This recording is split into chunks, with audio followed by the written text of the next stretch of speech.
Hello BookTube, my name is Elizabeth. Welcome or welcome back to my channel, Bouquets and Books. I'm going to start this video with a content warning. This video is full of spoilers. This video will also contain vulgar language, and not just for the sake of vulgar language. The vulgar language will be used to create vulgar images in your head. And as you already heard, you will hear this freaking annoying sound every 50 seconds. That is the sound of a smoke detector that is defective. It's not the battery. I changed it. It's not because there's some smoke inside. I opened the windows, and even though it was -10, and it's still beeping. I pressed the reset button probably 10 times. It's still beeping. It's the smoke detector that is defective. And I don't own the smoke detector. It belongs to the building. So that means I have to wait for the building to change the smoke detectors. And not just in my apartment, because I've heard these beeping sound all week long in different other apartments through the door. And now apparently it's my turn every 50 seconds. So I've been hearing that for over 12 hours now. My nerves are raw. So I thought it would be the perfect opportunity to do a video about books that I hate. It started with Brian at the channel Bookish. He made a list of 11 books he hated or at least did not like. And then there was Greg at Another Bibliophile Reads, who made a list of 12 books he hated or did not like. And then there was James Holder, who made a list of 13 books he hated or did not like. So I'm going to leave links to all of these videos in the description box below. And now it's my turn. In theory, that should mean I should make a list of 14 books I hated or did not like. But there's not that many books that I hated. There's quite a few books that I don't like, but it's not enough. It's not a disappointment that is enough for me to just show in front of everyone, I hated that book. So I dislike that book.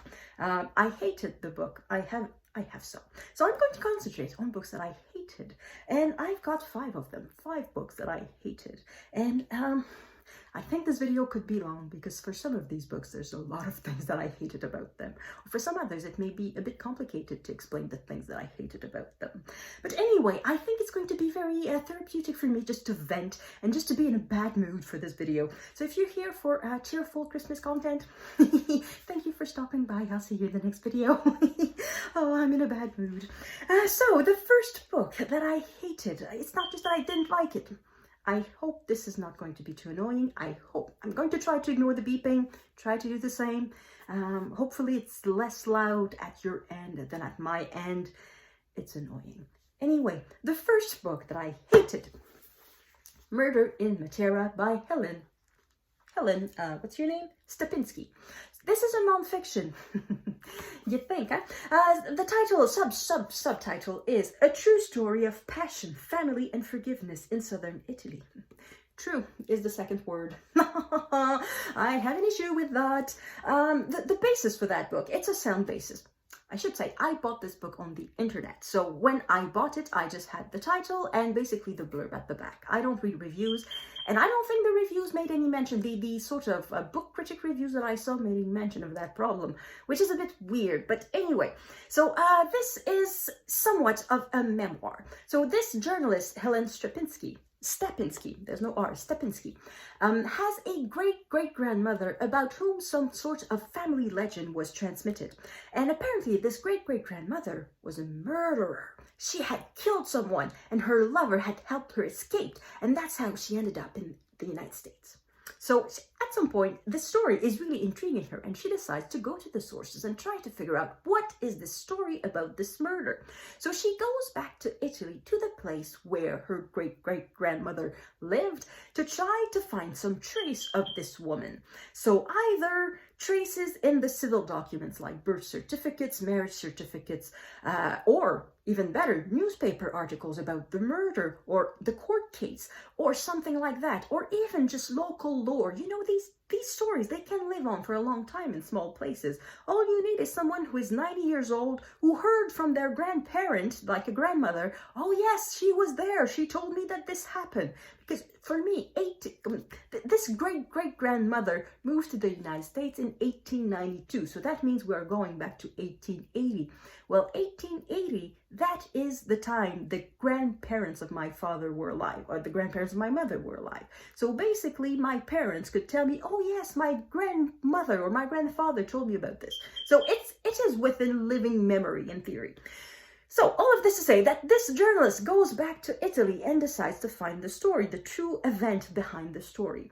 And she finds a local historian willing to help her. But that historian, good grief, he's not very competent. So I don't remember exactly how they managed to find the first documents leading to some sort of type of story, but they do find some documents. And they find somewhat information that could lead to perhaps the idea that a man named Grieco would have been the lover in question.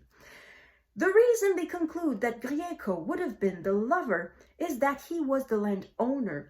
And I don't know why, but somehow they decided that in that part of Italy, the landowners exercised a right of first night. You know, like in Braveheart, the same thing, that the owner is allowed to sleep with the bride first. They decided that this was true for southern Italy and that this is what happened. Now, this great-great-grandmother of the writer, she was illiterate. She didn't leave any letters. She didn't leave any diary. So this book is part memoir, which is when the author is looking for information in Italy and telling us how it's going. And it's part narrative, the narrative of the great-great-grandmother. So there's a bit of a double timeline. So at the beginning, it sort of made sense because you think, okay, she found some information about life in the village. So she can imagine, okay, this must be how she grew up because that was the typical lifestyle at the time. And then comes the wedding night. And then we have this narrative.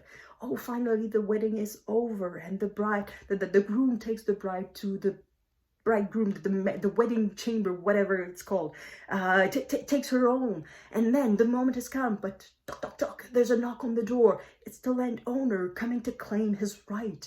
And the husband just leaves and leaves. And I'm thinking, where did she find proof of that? And then it goes on like this. The story keeps getting bigger and bigger and bigger, all the way until she reaches America. And the thing is, in the memoir part, you can see the little crumbs that history left. But in the narrative, we have not just one big loaf of bread, we have dozens and dozens of loaves of bread from the just teeny tiny few crumbs that history left. It makes no freaking sense. And then at the very end, there is a author's note on the sources. Now, it repeats that Vita was illiterate, so there was no written sources. So about her most intimate moments, I have used my own Galitelli bones and blood to imagine how she would have acted and what she would have thought and said about the incredible events in her life. So basically she's saying that she used her imagination and her feelings to create a story, and that because she has these feelings about that story, it sort of proves the validity of the story. I said that the name of the landowner was Grieco. Apparently, according to that very dubious historian, this name would be common to people who lived in Italy who were of Greek descent. But not Greek descent like 16th century. No. Of Greek descent who were there before the Romans, 2,500 years ago. And apparently that name stuck down. And the author, at some point, she says, oh yes, whenever I'm with Greek people, I feel so at home. I like Greek food. It's like I'm part of this culture. Because in theory, this Grieco guy would be her ancestor, because that's the thing. What she discovers that the great-grandmother did not commit a murder. It was her husband who committed a murder. And the husband went to jail, and the great-grandmother kept on having children. Oops, little problem. So she imagines that this Grieco guy is her ancestor, in fact. And the fact that she feels at ease with Greek people sort of proves to her that her imagination is correct. And we are fed this story as a true story when it's pure shit. It's imagination, complete imagination. So I was so disappointed in this book because I was so happy to find a book about Matera. That's the one thing, the reason why this book caught my attention is because I went to that place, Matera, and it's gorgeous and it's very particular. It's in Italy, and I went there just before the pandemic in 2019, and it's on the eastern side of Italy, and it's quite complicated to get there on public transportation.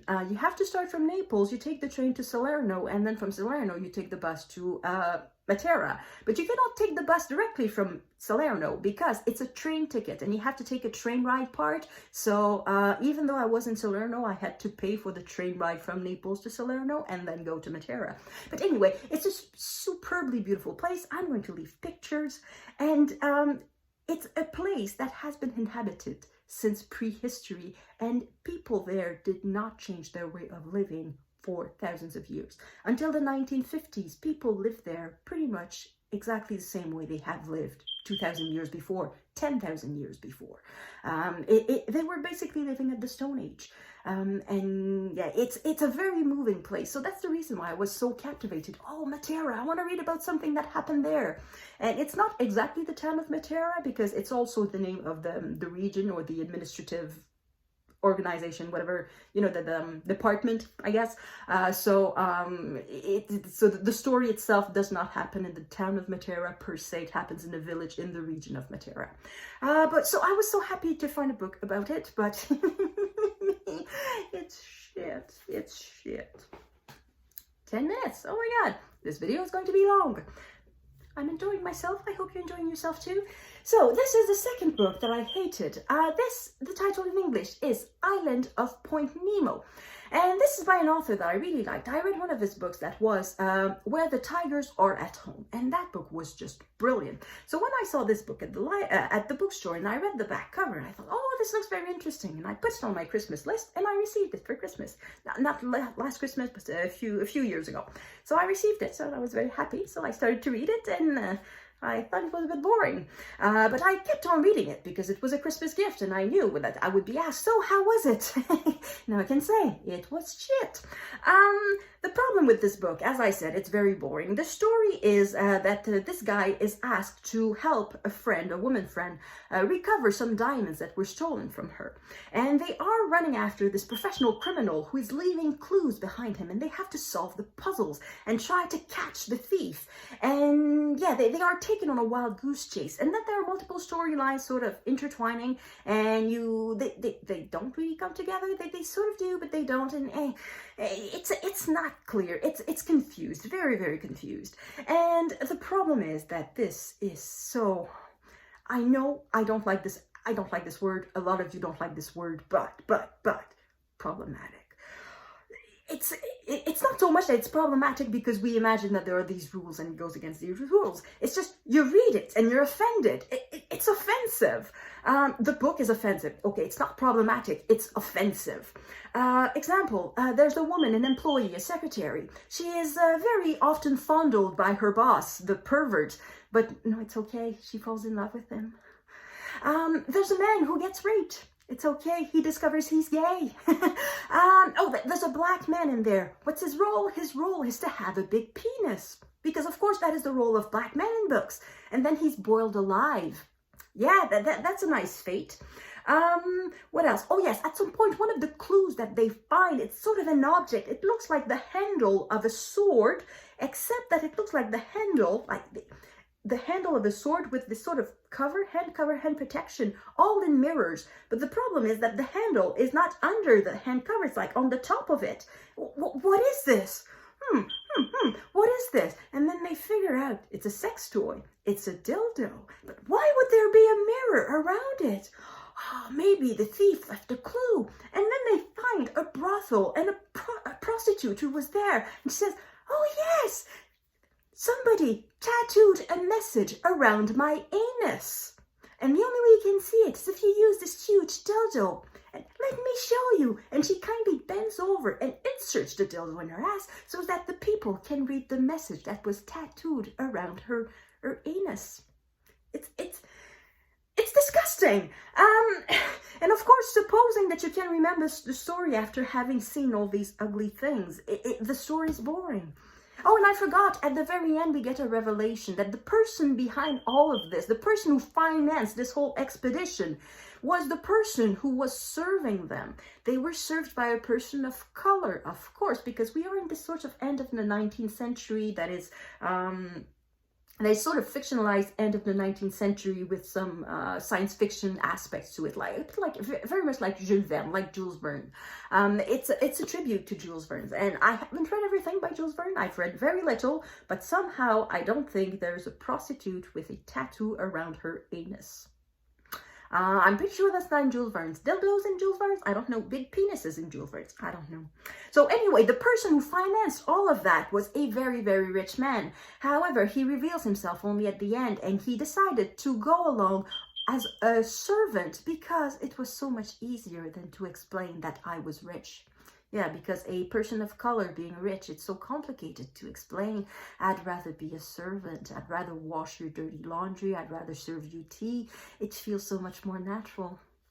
Yeah. And there was something else. Pretty sure there was something else. Anyway, it was, boring and offensive. Yeah, it was awful. Only 5 minutes for that one. Not that bad. This one would be rather short, as opposed to the book itself, which is very long. This is The Executioner's Song by Norman Mailer. This one, the Pulitzer Prize. Good grief. Congratulations for the ambition of the book. I mean, you have to have some sort of courage to write that. However, it's long, it's tedious, it's boring, and it takes forever to get to the point. Because according to the back cover, and it's the same in English, they tell you that this is the story of Gary Gilmore, who was executed, and he asked to be executed by fire, by a peloton of, to be executed.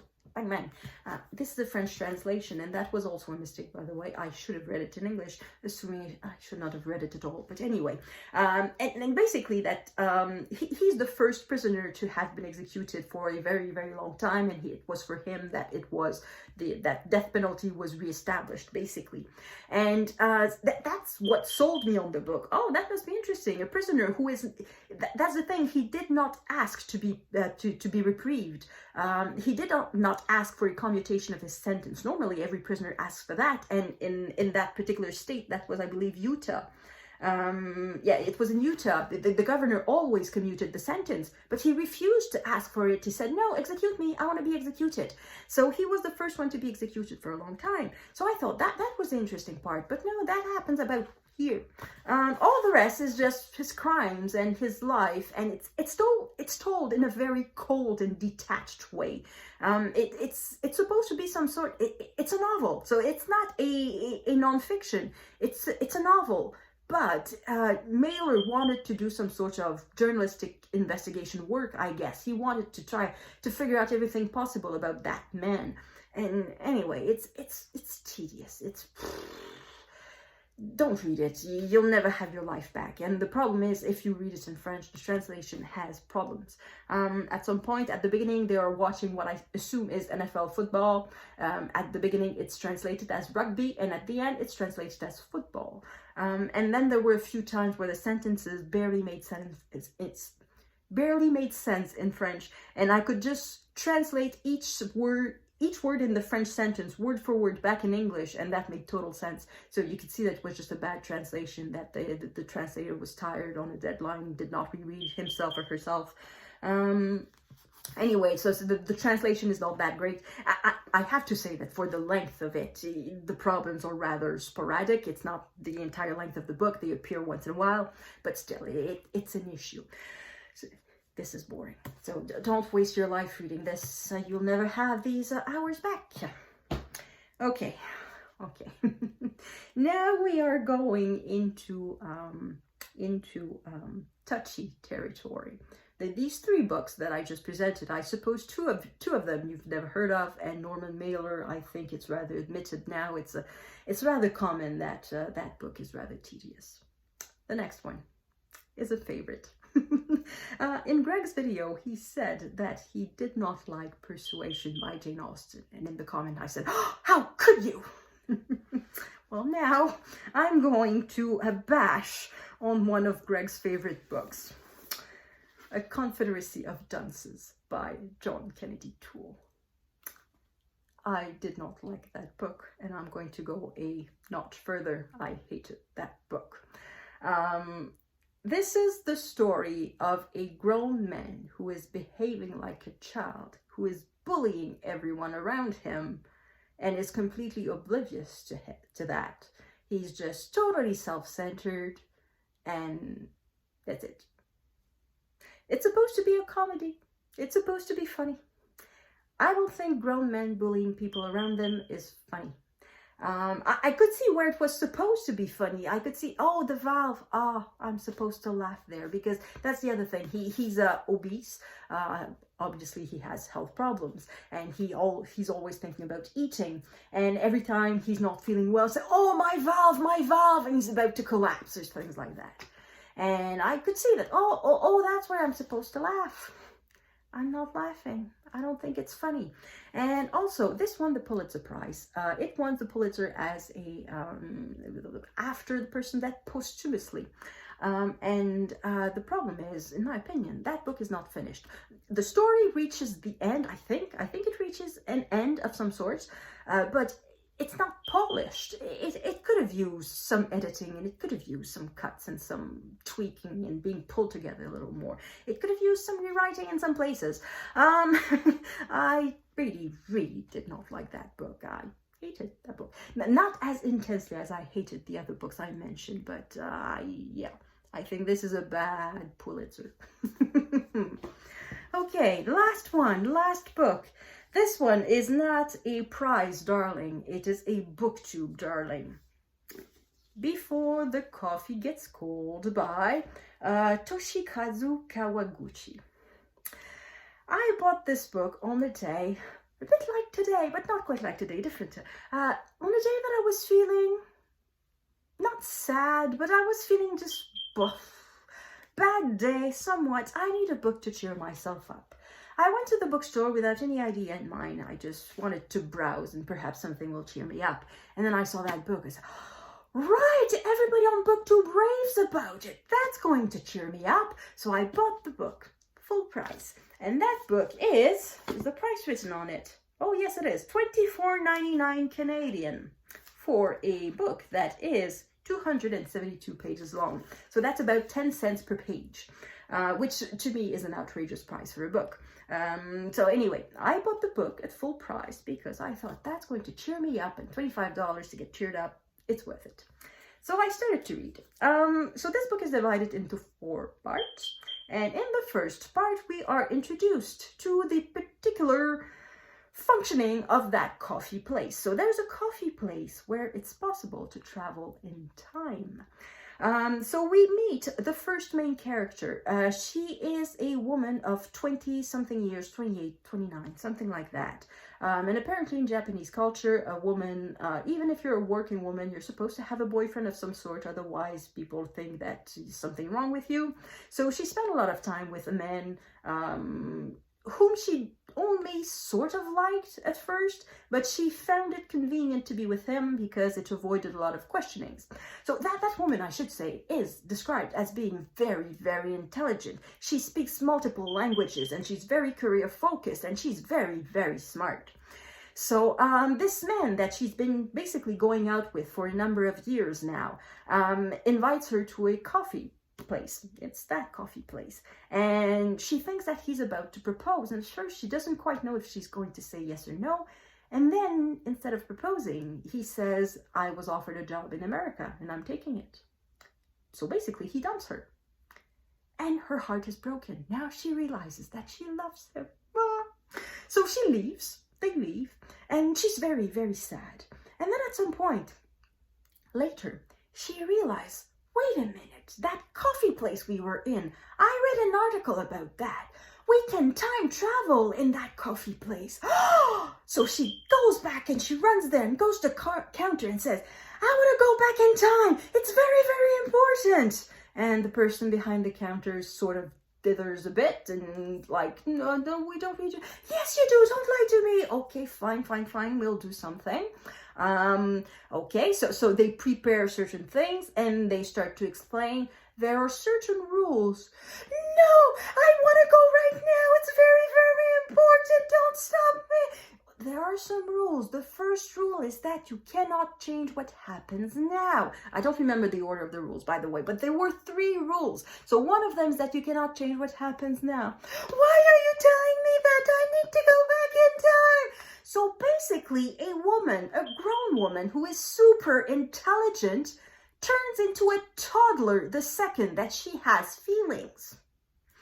So as she keeps doing her temper tantrum for I don't know how many pages. I think if I remember correctly, it was 60 pages of temper tantrum like that. She doesn't want to listen to the rules. I want to go back in time.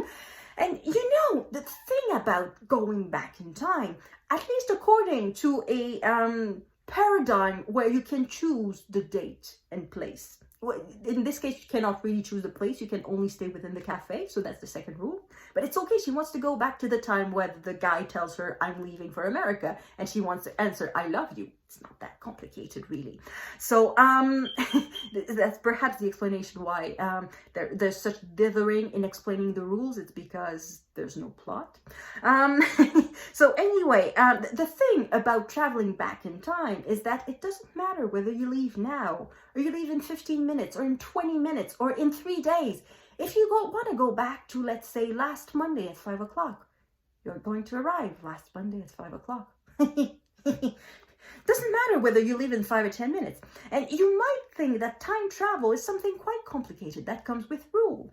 And I don't want to generalize too much about behaviors in countries, but Japan and rules, it's not necessarily incompatible. So that this woman suddenly does not believe that there are rules and does not want to listen to the rules and And then at some point, of course, there's another catch, is that this time traveling can only happen at one particular place in the cafe. And that particular place is occupied by a woman who is sort of all white. It's a bit weird.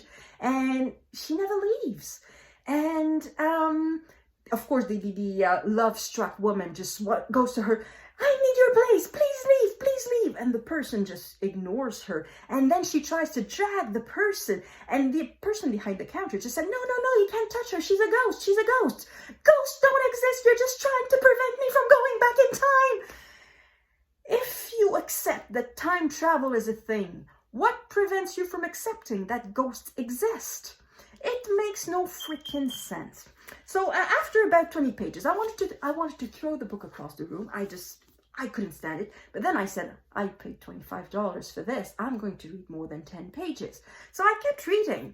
And at some point, the behavior stopped. The toddlers, the temper tantrum behavior stopped. And because the book is divided into 4 distinct parts, that character basically disappears afterward. So, well, she's still there, but she's in the background. She doesn't count anymore. She's not in the story anymore. And finally, the rules about time travel has been explained. It has taken 60 pages to explain it, but the rules are explained, and then after we sort of can live with it. So it's not the entire thing that is bad. It's the beginning. It's just it's annoying. And then there's also an issue at the end in the 4th story.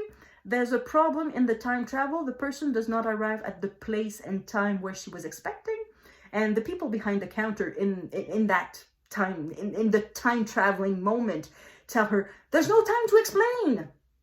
And that's the explanation for the mistake. It's convenient. That's it. It's good for the plot, I guess. It's not explained, so there's no logic to it. So yeah. So it's not that bad. That's the thing. I can understand why some people love this book. The 2 stories in the middle, I didn't mind them because there was nothing bugging me about them. It's full of schmaltzy, sentimental, cheesy things. If you don't like that type of book, you will hate this book. But I was going there for the cheesy things in there. What bothered me was the absolute lack of logic at the beginning and the kind of misogynistic aspect of a woman with feelings equals a toddler. It bothered me a lot. So yeah, that's another book that I hated, at least in part. I hated debating. So that's it. That's 5 books that I hated for rather different reasons. I have variety in my hatred. So I'm going to end this video. I'm going to try not to go nuts with the beeping sound of the smoke detector. I hope I survived the night. I will. And yeah, let me know in the comment. Did I offend you? Did I just butcher one of your favorites? I hope not. And yeah, I'll just end it here before the smoke detector beeps again. So thank you everyone for watching, and I will see you in the next video. À la prochaine.